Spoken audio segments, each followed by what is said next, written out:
আসসালামু আলাইকুম। আমি আজকে দেখাবো আপনাদেরকে গ্রাফিক্স ডিজাইন এবং লোগো ডিজাইন নিয়ে যারা কাজ করতে চান তাদের জন্য একটি বেস্ট সফটওয়্যারের রিভিউ দেখাবো। সেটা হচ্ছে, আপনারা যারা জানেন তো তারা জানেনই, আর যারা না জানেন তাদেরকে বলবো এই সফটওয়্যারটির নাম হচ্ছে অ্যাডোবি ইলাস্ট্রেটর। অ্যাডোবি ইলাস্ট্রেটর সে 1987 সাল থেকে এটা লঞ্চ হয়েছে। এটা বিভিন্ন সময় বিভিন্নভাবে আপডেট করে করে এটা মডিফাই করে নতুন ফিচার অ্যাড করে আজকে এই পর্যন্ত এসেছে।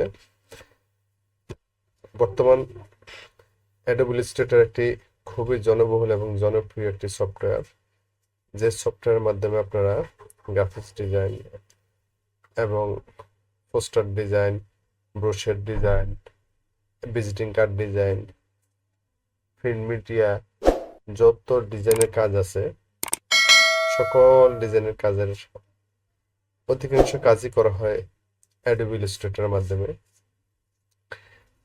কিছু কিছু কাজ অন্য অন্য সফটওয়্যারের মাধ্যমে করে, তবে অ্যাডোবি ইলাস্ট্রেটর একটি খুবই জনপ্রিয় এবং খুবই ভালো চমৎকার একটি সফটওয়্যার। আমি আপনাদেরকে বলবো, আপনারা যারা গ্রাফিক্স ডিজাইন নিয়ে কাজ করতে চান এবং নতুন বিগিনার আছেন, ফ্রিল্যান্সিং করতে চাচ্ছেন, শিখতে চাচ্ছেন গ্রাফিক্স ডিজাইন নিয়ে, তাদের জন্য আমার পরামর্শ হবে আপনারা অবশ্যই অ্যাডোবি ইলাস্ট্রেটর, ফটোশপ, ক্যানভা এগুলি ভালো করে শিখবেন। আমি আমার সফটওয়্যারটি ওপেন করে নিলাম। সফটওয়্যারটি ওপেন করে নেওয়ার পরে এখন এখান থেকে আমি আপনাদেরকে কিছু পরিচিতি দেখাচ্ছি। সেটা হচ্ছে, উপরে কিছু মেনু আছে, সেগুলির নাম হচ্ছে file, edit, object, type, select, effect, view, window এবং হেল্প। তো এই কাজগুলি মূলত, এই মেনুগুলোর কাজ বিভিন্ন সময় করা হয়। এখন আমার এই পেজটির সফটওয়্যারটি ওপেন হয়েছে ঠিক, কিন্তু সফটওয়্যারটির মাধ্যমে কাজ করার মতন আমরা সেই পর্যায়ে এখনো যাইনি। যার কারণে আমি এই মেনুগুলি খুললে দেখেন অনেকগুলি মেনু আপনার এখানে হিডেন দেখাচ্ছে, ভিজিবল নাই। যেমন এই যে ব্ল্যাক কালার দেখা যাচ্ছে, এই মেনুগুলো কিন্তু আমার ভিজিবল আছে, এগুলা অ্যাক্টিভ আছে, কাজ করার মতন আছে। এবং কিছু কিছু মেনু আছে দেখুন, হাইড দেখা যাচ্ছে, এগুলা কিন্তু যদিও লেখা বোঝা যাচ্ছে কিন্তু এগুলো কিন্তু ইনঅ্যাক্টিভ। এগুলার কোনো কাজ আমরা এখন করতে পারতেছি না, পারবো না। একইভাবে এডিট অপশনে গেলেও ঠিক সেম তাই অবস্থা, অবজেক্টে আসলেও তাই, তারপরে টাইপে আসলে অধিকাংশই মেনু কিন্তু ইনঅ্যাক্টিভ আছে, এগুলি অ্যাক্টিভ নেই। এগুলির অ্যাক্টিভ না থাকার কারণ হচ্ছে, আমরা যখন ডিজাইন মোডে যাব, যখন ইলাস্ট্রেটরের মাধ্যমে আমরা কোনো কাজ ডিজাইন করব, তখন আমাদের এই ইনঅ্যাক্টিভ মেনুগুলা অ্যাক্টিভ হয়ে যাবে, অটোমেটিক অ্যাক্টিভ হয়ে যাবে। সেটা আপনাদেরকে কিছুই করতে হবে না। তো এটা হচ্ছে আমার একটা ওয়েলকাম পেজ।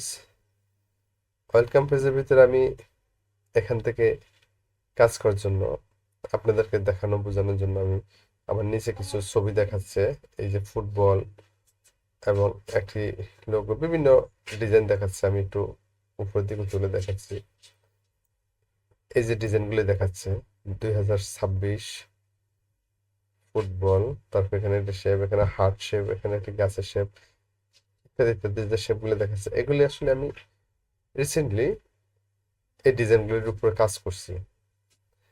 আমার ইউটিউবে এই চ্যানেলের ভিতরেই আমার এই ডিজাইনগুলির বিভিন্ন টিউটোরিয়াল দেওয়া আছে, যারা দেখতে চান আপনারা আমার গ্যালারিতে গেলে এগুলি দেখতে পাবেন। তো এগুলি এখানে দেখার কারণ হচ্ছে যে, এখানে যে রিসেন্ট যে লেখাটা আছে, তার মানে রিসেন্টলি আমি যে যে কাজগুলি করছি সেগুলি এখানে এখানে দেখাচ্ছে, এগুলি অন্য কোনো কারণে নয়। তারপর আমি এখান থেকে যাব ডিজাইন মোডে কাজ করার জন্য। আমি এই ক্রিয়েট নিউতে ক্লিক করব। ক্রিয়েট নিউতে ক্লিক করলাম। ক্লিক করার পর আমার একটি নতুন একটা পেজ আসলো। এই যে দেখুন এখানে উপরেই লেখা আছে নিউ ডকুমেন্ট। নিউ ডকুমেন্ট আসছে, এখান থেকে আমাকে সিলেক্ট করে নিতে হবে আসলে আমি কি ধরনের কাজ করতে চাচ্ছি, কিসের উপর কাজ করতে চাচ্ছি, কি কাজ করব সেটার অনুযায়ী আমাকে এখান থেকে সিলেকশন এবং মডিফাই করে নিতে হবে। তো আমি আপনাকে প্রথমে এই যে এখানে যে কিছু দেখা যায়, এই যে আমি মাউসের যে আইকনটা আমি নাড়াচাড়া করতেছি, হ্যান্ড মোড দেখাচ্ছে। তো এইগুলি উপরে দেখানোর উদ্দেশ্য হচ্ছে আসলে এখানে এগুলোকে বলে প্রিসেট। এগুলোকে বলে প্রিসেট। আমি এখানে কোন প্রিসেটের উপরে কাজ করতে চাচ্ছি সেটা আমাকে এখান থেকে সিলেক্ট করে নিয়ে আমি এখানে কাজ করতে পারবো। এখানে বিভিন্ন মেজারমেন্টের ডিজাইন আছে। তো আমি আপনাদেরকে এটা এই জন্য দেখাচ্ছি যে এই যে ব্লু কালার যে মার্ক করা আছে, সিলেক্ট করা আছে, এটা হচ্ছে যে একটা কাস্টম একটি প্রিসেট। এই কাস্টম প্রিসেটটার উপরে কাজ করতে হলে আমাকে এখান থেকে প্রিসেটটার কিছু সেটিংস করে নিতে হবে। করে নিয়ে আমি ক্রিয়েটে ক্লিক করলে এটা ওপেন হবে। তো তার আগে আমি আপনাদেরকে দেখাচ্ছি বাকি অন্য যে প্রিসেটগুলো আছে সেগুলো কি অবস্থা। এটা কাস্টমের উপরে সিলেক্ট করা আছে, ঠিক আছে, আমরা আবার পরে কাস্টমের উপরে আসব। আপনাদের যেহেতু বিগিনারদের জন্য আমার এই ভিডিওটি, সেজন্য আমি আপনাদেরকে বলছি এখানে এটা সিলেকশন আছে, ঠিক আছে। আমরা অন্য একটি প্রিসেটকে সিলেকশন করে দেখি কি দেখাচ্ছে। দেখুন এখানে চেঞ্জ হয়ে গেছে, এখানে এটা চেঞ্জ হয়ে গেছে। আমি আরেকটা থেকে দেখাচ্ছি, এখানেও কাস্টম লেখা, দেখুন এখানেও এটা চেঞ্জ হয়ে গেছে। আমার এই প্রিসেটের যে সেটিংসগুলো এগুলো এখান থেকে পরিবর্তন হচ্ছে, পেজের সাইজগুলো পরিবর্তন হচ্ছে। আমি আপনাদেরকে দেখাচ্ছি, এই যে এখানে দেখুন লেখা আছে যে 1080 ইন্টু মানে গুণন চিহ্ন বা করস চিহ্ন, আবার 1080 পিএক্স মানে পিক্সেল। এটার উপর ক্লিক করলে এখানে এখন এখানে দেখুন এখানে বর্তমান অবস্থা দেখুন, এই যে পিক্সেল আছে, পিএক্স মানে পিক্সেল। আর এখানে দেখুন 1200 উইথ আছে, 1200 হাইট আছে 1200। তো আমি এটাকে সিলেক্ট করবো, এটা আছে উইথ আছে 1080, হাইটে আছে 1080। এটা সিলেক্ট করে দেখবেন এখানে অটোমেটিক এই কোটেশনটা ওখানে অ্যাড হবে। দেখুন, তা আশা করি আপনারা অন্তত এতটুকু বুঝতে পারছেন যে এখান থেকে পেজ সিলেক্ট করার জন্য কোন সাইজের কোন মেজারমেন্টের পেজ লাগবে আপনার এখান থেকে আপনি কাস্টমাইজ করে নিতে পারবেন। তো আমি আবার আগের মতো সেই আমি আমি সেই আগের মতো এখানে আবার কাস্টমাইজ চলে আসলাম। আসার পরে আমি এখান থেকে ক্রিয়েটে আসবো। ক্রিয়েটে এসে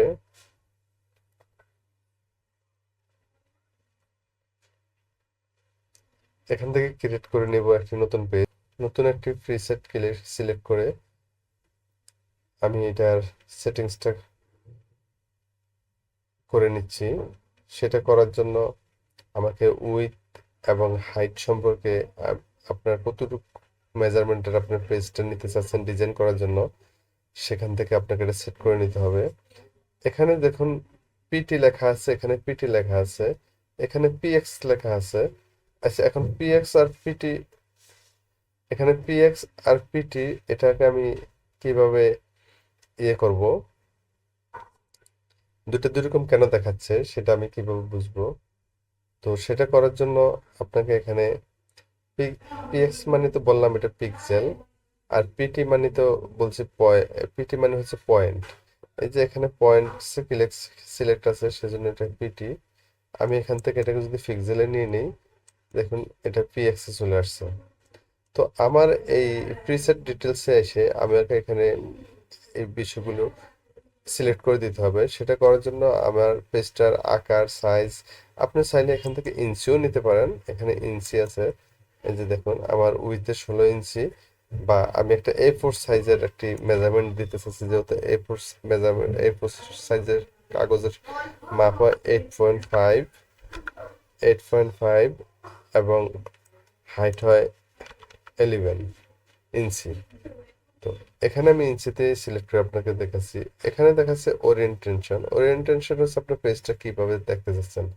আপনি কি পেজটাকে ভার্টিক্যালি দেখতে চাচ্ছেন নাকি হরিজন্টালি দেখতে চাচ্ছেন? আপনি যদি হরিজন্টালি দেখতে চান তাহলে আপনি এখানে সিলেক্ট করে এটাকে সেট করে নেবেন। আর যদি ওরিয়েন্টেশন দেখতে চান তাহলে এখান থেকে এই ওরিয়েন্টেশনের এই ভার্টিক্যাল মোডে এসে এখানে সিলেক্ট করে দিবেন। দেওয়ার পরে এখানে একটি অপশন আছে আর্টবোর্ড। আপনি এই এই সাইজের পেজটাকে আপনি কয়টি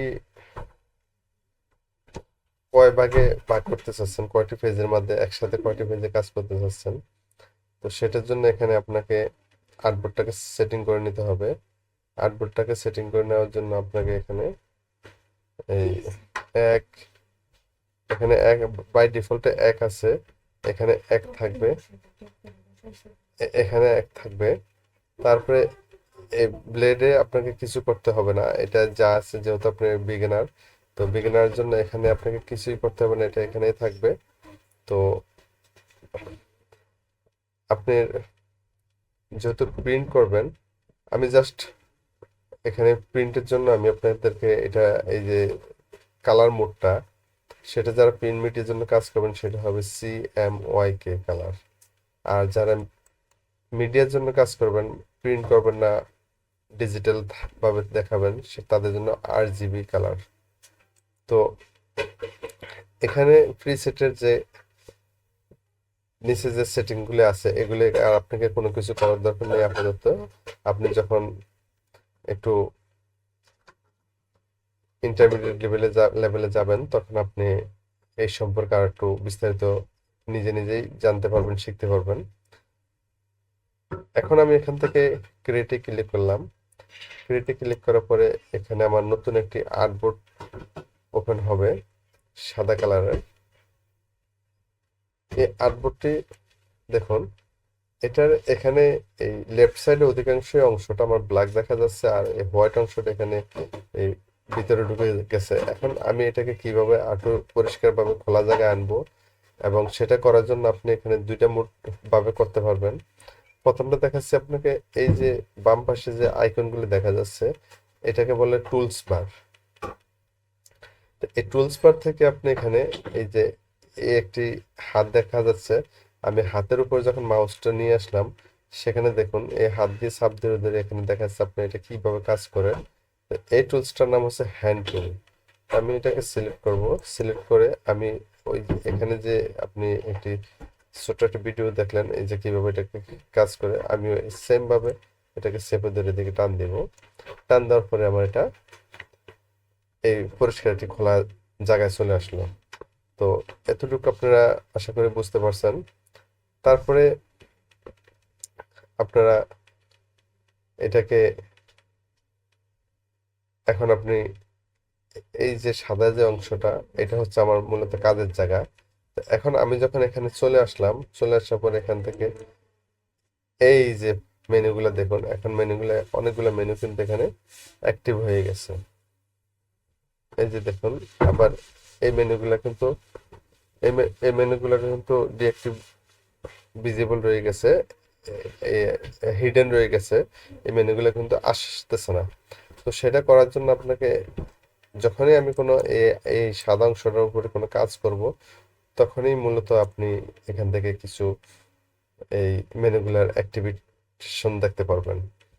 তো এখন আমি এই যে আমার যে ওয়ার্ক স্পেসটা, এটা সম্পর্কে আমি আপনাদেরকে কিছু সামান্য একটু ধারণা দিব যে এখানে এতগুলা কি কাজ বা এটা কি করে, কেন করে, টুকিটাকি কিছু ধারণা আমি আপনাদেরকে দিব। যে আমি শর্টকাটে আপনাদেরকে একটি সফটওয়্যার সম্পর্কে গ্রাফিক্স ডিজাইন করার জন্য, নতুন একটি গ্রাফিক্স ডিজাইনার যারা হতে চাচ্ছেন, গ্রাফিক্স ডিজাইনার হয়ে আপনারা লোগো ডিজাইন করবেন, ফ্রিল্যান্সিং করবেন এবং বিভিন্ন ডিজাইনের কাজ করবেন, তো সেই জন্য আমি আপনাদেরকে সেজন্য আমি আপনাদেরকে একটু এই কাজ করে দেখাবো এখানে। তো এখানে যে অ্যারো চিহ্নের মতন দুটি চিহ্ন দেখাচ্ছে। টুলস, এখানে যত কিছু আছে সবগুলোর নামই টুল। তো এটা হচ্ছে অ্যারো টুল। অ্যারো টুলটা আসলে মূলত এটার আর্টের নাম আছে, সেটা হচ্ছে সিলেকশন টুল। সিলেকশন টুল দিয়ে আমরা যে কোনো কিছু সিলেক্ট করব।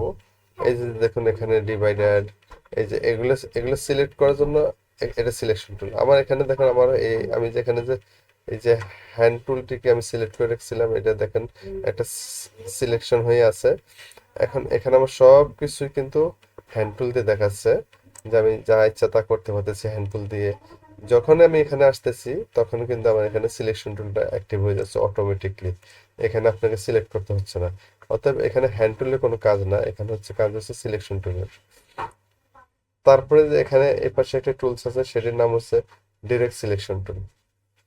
ডিরেক্ট সিলেকশন টুলটা দিয়ে আপনি এখানে বিভিন্ন শেপকে বিভিন্নভাবে কাজ করতে পারবেন।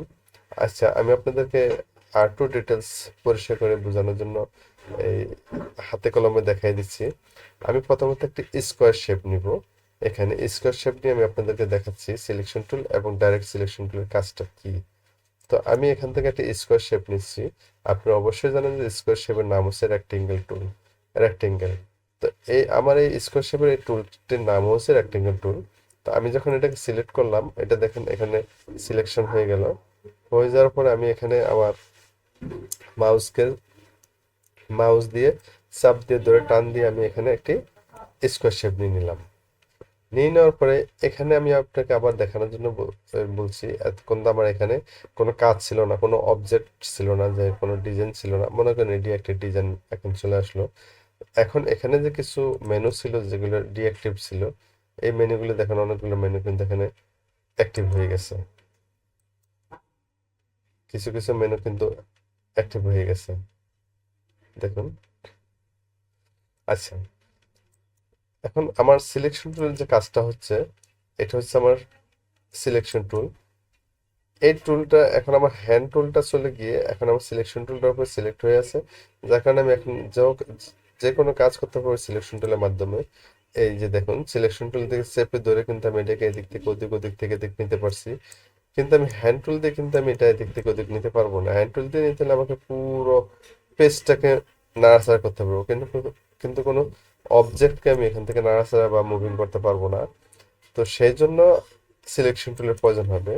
আমি সিলেকশন টুল থেকে এটা এই পাশে নিতে পারবো, রেক্টেঙ্গেল টুলটাকে এই পাশে নিতে পারবো, এই রেক্টেঙ্গেল টুলটাকে আমি নিচে নিতে পারবো, এই রেক্টেঙ্গেল টুলটাকে মাঝে নিতে পারবো। আপনি সিলেক্ট করে করে আপনি যেখানে ইচ্ছা আপনি সেখানে নিতে পারবেন। আপনি আপনার পছন্দ মতন আপনার জায়গায় নিয়ে নিয়ে সেট করতে পারবেন। এটা হচ্ছে সিলেকশন টুলের কাজ। এখন এই সিলেকশন টুল দিয়ে কিন্তু আমি আরো একটু কাজ করতে পারবো। এই সিলেকশন এই যে এখানে দেখেন একটা রেক্টেঙ্গেল বক্সের ভিতরে কিন্তু এই চার কর্নারে কিন্তু 4টি ডট দেখা যাচ্ছে এবং মাঝে একটি ডট দেখা যাচ্ছে। আমি যখন কোন একটি ডটের উপর আমার এই মাউসের কার্সারটাকে নিচ্ছি, সেখানে দেখুন একটু পরিবর্তন আসতেছে। এই পরিবর্তন আসার কারণ হচ্ছে আমি এখানেও এই সিলেকশন টুল দিয়ে একটি কাজ করতে পারবো। সেটা হচ্ছে আমার শেপটি কিন্তু দেখুন চার কর্নার স্কোয়ার শেপ দেখাচ্ছে। তা আমি এটাকে সিলেক্ট করে আমি এটাকে এই কর্নারটাকে একটু রাউন্ড শেপ করে নিতে পারবো। কর্নারটাকে রাউন্ড শেপ করে নিতে পারবো। কর্নারটাকে রাউন্ড শেপ করে নিতে পারবো। তো সেটা করার জন্য আমি এখান থেকে মাউসটাকে চেপে ধরে একটু টান দিলে দেখেন আমার এই কর্নার শেপগুলো রাউন্ড হয়ে যাচ্ছে। কর্নার শেপগুলো রাউন্ড হয়ে যাচ্ছে। তো এখন আপনি যদি একটি একটি কর্নারকে রাউন্ড শেপ করতে চান, তাহলে সেটা করার জন্য আপনাকে কি করতে হবে, এটার উপরে সিলেক্ট করতে হবে। সিলেক্ট করে টান দিলে এটা জাস্ট শুধুমাত্র একটি কর্নার, একটি পয়েন্ট রাউন্ড শেপ হবে, একটি পয়েন্ট রাউন্ড শেপ হবে, আর অন্য কোনো পয়েন্ট রাউন্ড শেপ হবে না। তো এটা হচ্ছে সিলেকশন টুলের কাজ, এবং এই কাজটি কিন্তু মূলত ডাইরেক্ট সিলেকশন টুলের কাজ। ডাইরেক্ট সিলেকশন টুল দিয়ে কিন্তু মূলত ডাইরেক্ট সিলেকশন টুল দিয়ে মূলত এই কাজটি করা হয়। তো এখন আমি যদি আবার আগের মোটে রেক্টেঙ্গেল শেপে চলে আসি, রেক্টেঙ্গেল শেপে চলে আসার পরে এখান থেকে আমি চলে আসলাম ডাইরেক্ট সিলেকশন টুলে। ডাইরেক্ট সিলেকশন টুলে আসার পরে আমি এখান থেকে দেখুন, আমি সিলেক্ট করে আবার ঠিক সেম একই কাজ করতে পারতেছি। আবার এই কর্নারটাকে চেপে ধরে আমি আবার এই নতুন একটি শেপ করে ফেলতে পারছি। দেখুন কত সুন্দর একটি চমৎকার একটি শেপ হয়ে গেল। এবং আমি এই শেপটিকে একটি পাতার কালার করে ফেলছি। শেপটিকে আবার এখন একটু চেঞ্জ হয়ে গেল। আমি আবার আগের শেপে নিয়ে আসলাম। দেখুন এখানে পয়েন্ট আছে, আপনি যেরকম পছন্দ আপনার, আপনি শেপটিকে ঠিক ওইভাবে ওইরকম করে নিতে পারবেন। এটাকে সিলেকশন টুলতে ধরে এই দিক নিতে পারবেন, এদিক নিতে একটু চিকন করতে পারবেন, ছোট করতে পারবেন। কত সুন্দর একটি কাজ সিলেকশন টুল দিয়ে করা যায়। এখন আমি এটা তো আমি আপনাকে দেখাচ্ছি সিলেকশন টুল দিয়ে। এখানে শুধু সিলেকশন টুল দিয়ে ডাইরেক্ট সিলেকশন টুলের কাজ এবং সিলেকশন টুলের কাজ দুইটিই করতে পারবেন। বর্তমান যে ভার্সন আছে, আমি অ্যাডোবি ইলাস্ট্রেটর 2022 ভার্সনের সফটওয়্যারটি ব্যবহার করতেছি। খুবই আপডেট একটি সফটওয়্যার, সেটার মাধ্যমে আপনি অনেক কিছুই ইয়েতে করতে পারবেন। এখন আমি আবার আগের মোডে চলে যাচ্ছি, রেক্টেঙ্গেল টুলে স্কোয়ার শেপে। এখন আপনি যদি মনে করেন, আপনি যদি ইচ্ছে করেন যে এখান থেকে এই শুধু উপরের দুইটা কোণাকে আপনি রাউন্ড শেপ করতে চাচ্ছেন আর বাকি নিচের দুইটা কোণা আপনার স্কোয়ার থাকবে, তাহলে আপনি এটাকে করতে হলে আপনি এই ডটের উপর একটি ক্লিক করতে হবে, আবার এই ডটের উপর একটি ক্লিক করতে হবে। করার পরে এই যখন মাউসের ভিতরে একটি গোল শেপ আসছে, তখন একটু মাউসটা টান দিয়ে ধরে এই ডটে ক্লিক করে এইভাবে নিয়ে আসলে এটা শিফট চেপে ধরে এখানে ক্লিক করতে হবে। করার পর টান দিলে দেখুন আপনার এটা সুন্দর একটি রাউন্ড শেপ হয়ে গেছে, একটি দরজার শেপের মতন হয়ে গেল। এখন এটাকে যদি আপনি একটু নিচের দিকে টেনে নিয়ে আসেন, একটু বড় হবে। সিলেকশন টুলের কাজ হচ্ছে এগুলাই। এই যে দেখুন আমি একটি দরজার মতন শেপ বানিয়ে ফেললাম। এখন এটাকে যদি আপনি একটু দরজা বানাইতে চান, তাহলে আবারও একটি রেক্টেঙ্গেল টুলস নিতে হবে। রেক্টেঙ্গেল টুলস নিয়ে এটাকে নিয়ে আসলাম, নিয়ে আসার পরে আবার সিলেকশন টুল দিয়ে এখন দেখুন এখানে একটা জিনিস লক্ষ্য করুন, এখানে কিন্তু আগে যে চারটা কর্নার পয়েন্ট আসতো, সেই পয়েন্টটা আসেনি। না আসার কারণ হচ্ছে এটা শেপটা খুবই চিকন হয়ে গেছে, সেজন্য এটা আসেনি। এখন এটা মোটা হয়েছে, সেজন্য এটা আসছে। তো আমি বিগিনারদের জন্য যেহেতু নতুন একটি ভিডিও বানাচ্ছি, এই সম্পূর্ণভাবে ভিডিওটি দেখবেন এবং আমার ভিডিওটি ভালো লাগলে লাইক করবেন, কমেন্টস করবেন এবং শেয়ার করবেন। সাবস্ক্রাইব তো অবশ্যই করবেন। আর ভিডিওটিকে স্কিপ না করে, না টেনে আস্তে আস্তে ভিডিওটি দেখুন। যদি একবার যদি না বুঝেন, তাহলে বারবার একটু ব্যাকে গিয়ে গিয়ে দেখে দেখে দেখুন, অথবা ডাউনলোড করে রেখে আপনারা ভিডিওটি দেখে কাজ শিখতে পারবেন। তারপরে আমি এখান থেকে দেখাবো আপনাকে যে ডাইরেক্ট সিলেকশন টুলের কাজ কি। ডাইরেক্ট সিলেকশন টুলের কাজ হচ্ছে যে আমি এখান থেকে একটা অবজেক্ট নিলাম। অবজেক্ট নেওয়ার পরে আমি ডাইরেক্ট সিলেকশন টুলটা নিলাম, নেওয়ার পরে যে এখানে এটা এখন ডাইরেক্ট সিলেকশন টুলটা সিলেক্ট হলো। সিলেক্ট হওয়ার পরে আমি এখানে সিলেকশন টুলতে সিলেক্ট করে এখন ডাইরেক্ট সিলেকশন টুলে আসলাম।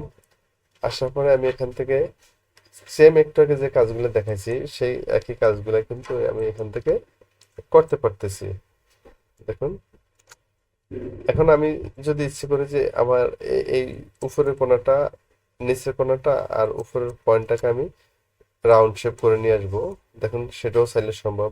বা আমি যদি মনে করি যে এখন আরেকটি পয়েন্টকে শেপে নিয়ে আসবো, দেখুন একসাথে তিনটি শেপ চলে আসতেছে। এখন আপনারা বুঝতে পারছেন যে এটা আসলে কিসের শেপ হয়ে গেছে, একটি বেলুনের শেপ হয়ে গেছে। এইভাবেই ডিজাইন করে কোনো কিছু ডিজাইন এইভাবেই করতে হয়। এখন একটি বেলুনের শেপ হয়ে গেছে, আমি এভাবে ঘুরিয়ে নিলে এটা বেলুনের কাজ হলো। এখন আমি এটাকে যদি সিলেক্ট করে রেখে কন্ট্রোল সি দেই, এটা কপি হলো। আবার কন্ট্রোল ভি দিলে এটা পেস্ট হলো, আরেকটি বেলুন হলো। এখন বেলুনের তো বিভিন্ন রকম কালার হয়। আমি এটাকে একটু হালকা একটা কালার দিয়ে দিচ্ছি, হালকা একটা কালার দিয়ে দিচ্ছি। এবং সেম এই পাশের বেলুনটাকে আমি অন্য একটা কালার দিয়ে দিচ্ছি, হালকা ইয়েলো কালার দিয়ে দিচ্ছি। দুইটা বেলুনকে আমি একটু নিচের দিকে সমান করে নিচ্ছি, নিচের দিকে সমান করে নিচ্ছি।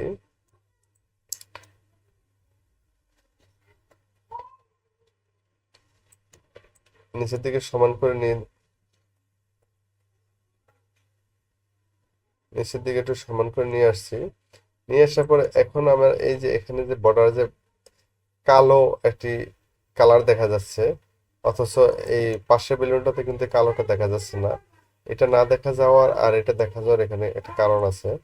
সেটা হচ্ছে এই যে আমার এখানে যে কালার, এই যে এখানে যে কালার বক্সটা আছে, এই উপরেরটাকে বলে যে ফিল কালার, নিচেরটাকে বলে যে স্ট্রোক কালার। স্ট্রোক কালার মানে হচ্ছে এই যে সাইডের যে বর্ডারটা আছে এটাকে স্ট্রোক বলে, আর এই মাঝের ভিতরে যে অংশটা আছে সেটাকে বলে ফিল কালার। তো এখানে এটা দেখা যাচ্ছে আর এটা দেখা যাচ্ছে না, এর দুইটা কারণ। একটা কারণ হচ্ছে যে প্রথমত এটা দিয়ে আমি দুই জায়গায় দুই জায়গায় একই কালার আমি সেট করে রাখছি। আর এটাতে দুই জায়গায় দুই কালার সেট করা আছে, দেখুন এখানে স্টোক কালার আছে ব্ল্যাক, আর ফিল কালার আছে হলুদ, যার কারণে এখানে দুইটা কালার দেখা যাচ্ছে। এখন আমি চাইলে এই স্টোক কালারটাকে আমি এখান থেকে নান করে দিতে পারি। নান করে দিলাম, দেখেন এটা চলে গেল। অথবা আমি